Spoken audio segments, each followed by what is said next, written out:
2016, 2017, we started a new schedule here at St. Thomas, which allowed for more elective classes. And one of the activities that a lot of teachers do and a lot of students have done in the past is like a stock market investing game. And I've done that before in the past too. But I thought with the beginning of this class that it would make more sense and the students would be more receptive to a real dollar fund.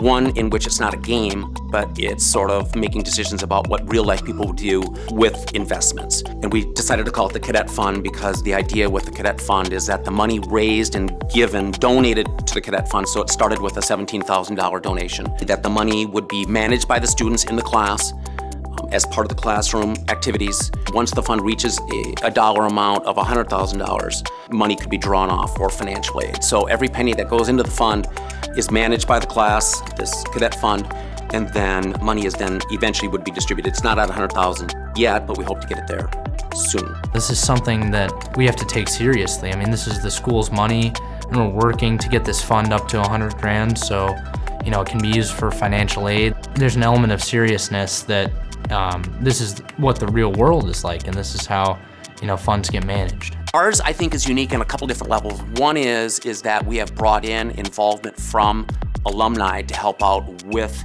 the fund. It's not just a teacher-centered, it's more of a community-centered activity. One of the ways that I describe what we do with the class is that we're not day trading. We're making decisions kind of predominantly once a year about, do we want to make changes to what our portfolio has? The students inherit from the previous academic year, they inherit their portfolio, then they research that portfolio, but then are given new stocks, new equities to research and determine whether or not the holdings in the existing portfolio are to keep or whether they should swap out for the ones that they've been researching all year long. We've been involved with stock market fluctuations, which have seen some of the biggest increases in American history in the late teens into the early, prior to COVID primarily. And then, but we've also seen some big downturns. We saw a very sharp downturn during COVID and then a real quick bounce back.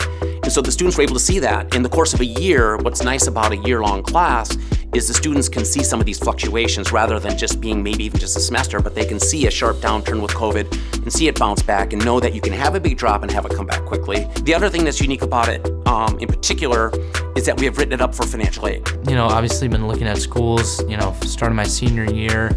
And before this, I kind of had an interest in an economics degree or something like that. And I think this has kind of made both this class and AP Econ has made my interest in that go up. And I think it's something I might want to pursue in the future at a college in that way.